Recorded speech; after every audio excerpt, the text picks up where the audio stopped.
این فضایی که ملاحظه می‌کنید گالری طلای بلقیس هستش توی بازار هنر اصفهان با ویژگی‌های منحصر به فرد خود بازار هنر. یه سری هندسه‌ها توی اینجا هست که برای ما مهم بود. ما مهمترینش رو کشیدیم بیرون که بتونیم به صورت مدرن توی بنای خودمون استفاده بکنیم و اون مقرنس بود.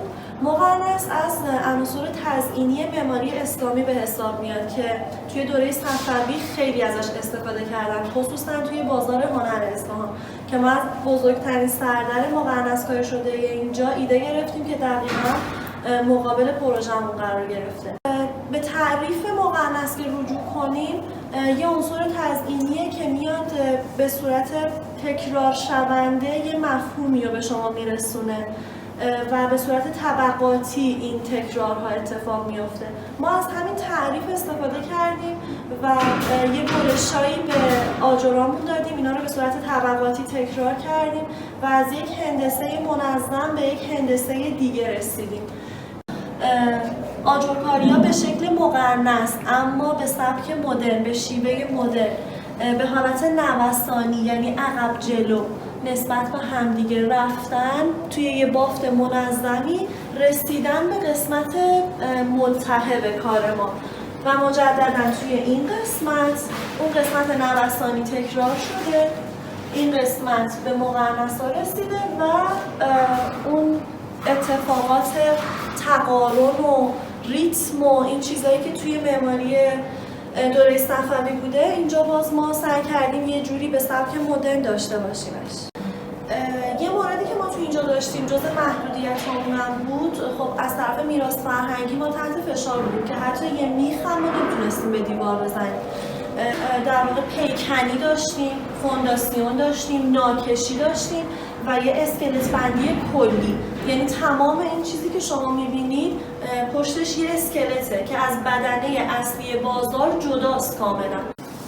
خب توی بحث سازه اینجا ما کاملا حالت ستونگذاری و مشبندی و شاسی کشی و نقشیکاری رو واقعا داشتیم. ما از پی شروع به کار کردیم، بحث ناکشا رو داشتیم که بیاد اون رطوبت احتمالی که همیشه تو فضاهای تاریخی این چنینی داریم ما یه جوری بیرون بکنه.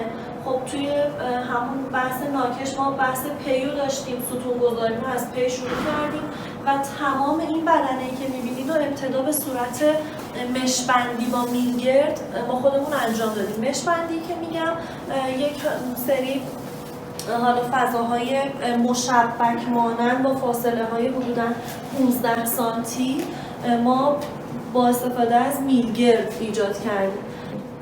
توی این قسمت برای تک تک این لاینا ما قالب مخصوص خودش رو می ساختیم. قالب خاص خودش هم به این صورت بود که خب دیتایلش رو من در می آوردم، اینکه با چه زاویه این به چرخه، چه شعاعی داشته باشه، چطوری اصلا به لاین مقابلش برسه، چون هیچ کدوم از اینا از همدیگه رد نشدن، همشون به همدیگه رسیدن. خب اینا رو وقتی من در می آوردم تفهیمش به کسی که جوشکار بود یه مقدار سخت بود برای چنین کاری. می‌مدم روی کاغذ چاپ می‌کردم، کاغذ چاپ شده رو که حالت یه قالب بود، حالت یه اسپیلاین بود، حالا بخوام نرم افزاری توضیحش بدم تحویل جوشکار می‌دادم. اون حالت آهنیشو برای ما برش می‌داد، قالب رو درست می‌کرد و به صورت موقت به بدنه اصلیمون جوش می‌دادش. و تمام این آجرها هم که گفتم خدمتتون اسکوپ بندی شدن، سازه کشی شده بودن، اینا رو اول با چسب روی اون قالب نگه می‌داشت، بعد که نهایی می‌شد و حالا تایید می‌شد که این ارتفاعش اوکیه روش رو با گچ می‌پوشوندن. یه نکته دیگه هم که ما باز توی اینجا باش مواجه بودیم که ابتدا یه محدودیت خیلی بد بود ولی خدا رو شکر که این محدودیت بود، اونم این بود که ما اصلا از ملات سیمان نمیتونستیم استفاده کنیم. ما اینجا هر چیزی رو که میبینیم روی هم سوار شده، چه آجر چه سنگ، هر چیزی که هست همش با گچ و اسکوپه. در مورد دیوارها توضیحی که هست اینه که ما خب ارزهای مختلف داریم. اینجا یه عرض 1 متر و 5 سانتی داشتیم، بعدی عرض 80 تایی، بعدی عرض 80 تایی تا الاخر. اینا روبروی هم اندازه هستن. ما می‌مدیم به اندازه عرض در واقع بسته‌ای که داشتیم پنل می‌بریدیم، یه پنل سنگی سیقلی، روی اینو می‌اومدیم شیشه قرار میدادیم، شیشه هایی که ارزهای متفاوت داشت. روی این شیشه ها رو آجرامون رو می‌چیدیم. حالا آجرها رو قبل از اینکه ما بخوایم اونجا بچینیم بعد یه مراحلی روش انجام میدادیم.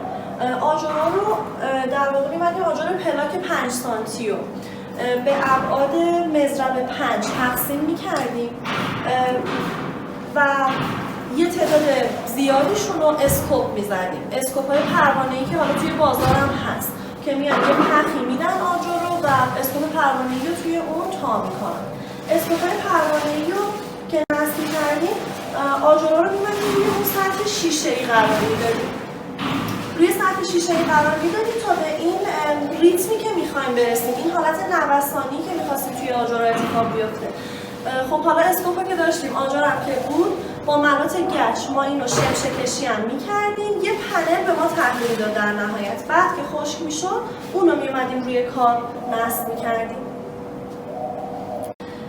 ما توی این پروژه هیچ کلید و پریزی روی کار نداریم، همه چیز رو توی کانتر دیدیم که بعداً نصب میشه. همینطور کنتور برق و کنتور آب هم که جزء ملزومات و مرتب اینا باهاش کار دارن، اینا رو نمیخواستیم که پیدا باشه. حالا یه کاری که ما کردیم توی برش‌های آجرمون یه دیتایلی رو استفاده کردیم که یه در رو اینجا طراحی کردیم. این در کنتورمون هستش. حالا اگه از نزدیک بگیریم قطر این آجرها رو کمتر از 1 سانته. یه کنتور دیگه هم ما این پایین داریم، کنتور آبه که اصلا ضخامتی که اینجا برای آجرها استفاده شده شاید 2 میله. دیتایل ویژه‌ای که حالا ما برای این کنتور استفاده کردیم یه طور خاصیه. ما اومدیم آجرهای پلاکمون رو توی یک سری ظرف قرار دادیم و قبلش یه خمیر درست کردیم. اون خمیر از جنس ذات خود همین آجراست، از خاک خود همین آجراست، با آب و یک سری چسبه، حالت سیریش مانندی داره. اینا رو توی یک ظرفی ما قرار دادیم، آجرها رو توی اون گذاشتیم و بعد اینو برش دادیم، مثل قالب پنیر آوردیمش بیرون. بعد با فرز ما اینا رو برش دادیم توی ابعادی که می‌خواستیم. البته میگم خیلی به صورت تصادفی بود. فرضاً شما اینجوری در نظر بگیرید که ما ابعاد 1 میل می‌خواستیم، ابعاد 1 سانت می‌خواستیم، نیم سانت هم می‌خواستیم. اینا رو دیگه هر جایی که فرز به ما این امکانو میداد ما این برش خمیری رو انجام میدادیم. در نهایت اینا رو می‌چیدیم کنار، خشک میشد، خمیرا رو ما میشکستیم، میرسیدیم به خود آجرایی که داخل خمیر برش داده شده بود. و خب از بینشون سالماشو انتخاب می‌کردیم، صادقانه‌شو توی کار استفاده می‌کردیم.